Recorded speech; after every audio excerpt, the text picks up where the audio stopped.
அனைவருக்கும் வணக்கம். இன்றைய யோகா பகுதியில் நம்ம பார்க்கக்கூடியது டால்ஃபின் போஸ். அதாவது பர்வதாஸ்னாலே நம்மளோட எல்போ கீழே வைக்க போகிறோம். அவ்வளோதான். அது எப்படி பண்ணுறதுன்னு பார்க்கலாம் வாங்க.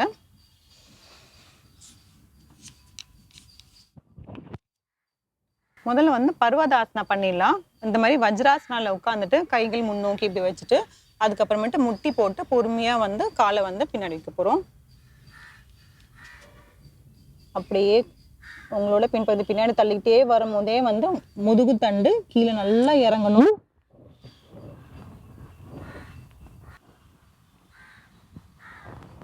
தளர்த்திக்கலாம்.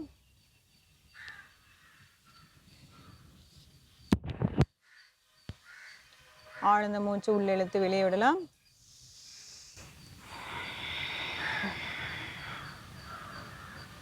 இந்த பர்வதாசனமே கரெக்டாக அந்த அலைன்மெண்ட்டோடு சேர்த்து பண்ணிட்டாலே இதுல அடுத்தடுத்த வேறுபாடுகள் நம்ம செஞ்சுட்டே போகலாம். சில பேருக்கு இந்த பர்வதாசனம் அந்த முதுகு தண்டு ரொம்ப கீழே இறங்காது. கரெக்டாக நம்ம இந்த இடத்துல அந்த லோவர் பேக்ல நம்ம நல்லா கீழே இருக்கணும்னா முதுகு தண்டு நல்லா வந்துடும். அதே நேரத்தில் குதிக்கால் நல்லா கீழே வைக்கணும். நம்ம கீழே வைக்கும் போது பார்த்தீங்கன்னா நம்ம காஃப் மசில் வலிக்க தான் ஆரம்பிக்கும். அப்போ நமக்கு ஸ்ட்ரெச் ஆகுறது நமக்கு தெரியும். ஆனால் அதை முயற்சி பண்ணணும். அந்த குதிக்காலே நம்ம இதுலேயே டோஸ்லேயே நம்ம நின்றுட்டு இருந்தோம்னா அப்புறம் அதோட ஃபுல் பலன்கள் நமக்கு கிடைக்காது. அதனால தான் அந்த ஹீல்ஸையும் சேர்த்து கீழே வச்சுட்டோம்னா நமக்கு இதாக இருக்கும். அதுக்கு ஏற்றமே நம்ம அட்ஜஸ்ட் பண்ணிக்கலாம். கால் கொஞ்சம் தள்ளி வேணால் வச்சுக்கலாம். ஃபஸ்ட்டு கொஞ்சம் தள்ளி வச்சுட்டு பண்ணோம்னா அந்த குதிக்கால் ஹீல்ஸ் நல்லா கீழே பட்டுடும். அதுக்கப்புறமேட்டு ரெண்டு காலுமே நம்ம சேர்த்து வச்சுக்கலாம். இப்போது எல்போ மவுண்டன் பண்ண போகிறோம். அதான் டால்ஃபின் போஸ். அதே மாதிரி தான் இதில் வஜ்ராசனில் உட்காந்துட்டு நம்ம இந்த எல்போ மட்டும் இதுக்கு முன்னாடி நம்ம உள்ள கை ரெண்டு கீழே வச்சுருந்தோம். இப்போ அதுக்கு பதில் நம்மளோட எல்போ கீழே வச்சுட்டு நம்ம பர்வதாசனம் பண்ண போகிறோம்.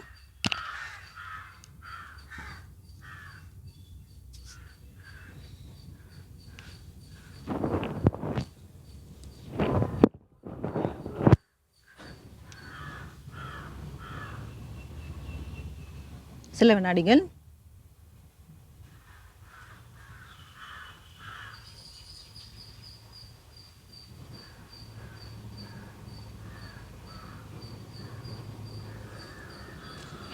தளர்த்திக்கலாம்.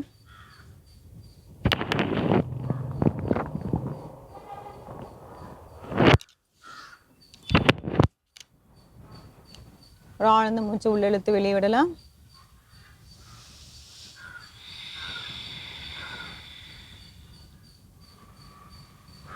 இந்த டால்ஃபின் போஸில் இப்போ நம்ம கைகள் எல்போ வச்சுருந்தோம். வச்சுட்டு நம்ம எல்லா விரல்கள் நம்ம மூடி அடிச்சிருந்தோம். இப்போ அது நம்ம விரல்கள் நீங்கள் திறந்து வைக்கிறதுனாலும் வச்சுக்கலாம். இல்லைன்னா பாம்ஸ் கீழே வைக்கிறதுனாலும் வச்சுக்கலாம். அது எப்படி உங்களுக்கு நமக்கு வாட்டம் வருதோ அந்த மாதிரி வச்சுக்கலாம். நான் கைகள் ரெண்டு எல்லாமே மூடிட்டு தான் இப்படி வச்சுருந்தேன். அப்போ அவனுக்கு ஒரு ஸ்ட்ரெச் கிடைக்கும், ஒரு ஸ்ட்ரென்தன் கிடைக்குங்கிறதுக்காக நான் அப்படி பண்ணேன். அதே மாதிரி பண்ணுறதுனாலும் பண்ணலாம். இதில் இது பண்ணுறதுனால என்ன பலன் அப்படின்னு சொல்லி பார்த்தோன்னா இதில் நம்மளோட முதுகு தண்டு நல்லா கீழே வரும். அதனால பார்த்தீங்கன்னா நம்மளோட மேல் முதுகு வலியோ இல்லை நடு முதுகு வலியோ இல்லைனா கீழ் முதுகு வலியோ இது எல்லாமே இந்த வலிக்கு ரொம்பவே நல்லாயிருக்கும்.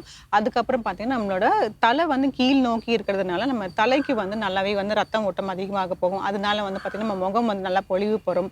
நம்மளோட மூளைக்கு ரத்த ஓட்டம் அதிகமாக போகிறதுனால நல்லா நம்மளோட மூளை நல்லா ஆக்டிவாக இருக்கும். பசங்களுக்கு ரொம்பவே இது முக்கியம். அதே மாதிரி நம்ம இதுலேயுமே நம்ம ஹீல்ஸ் கீழே வைக்கணும். கீழே வைக்கும் போது பார்த்தீங்கன்னா நல்லாவே ஸ்ட்ரெச் கிடைக்கும். கொஞ்சம் வலிக்கும் காஃப் மசில்.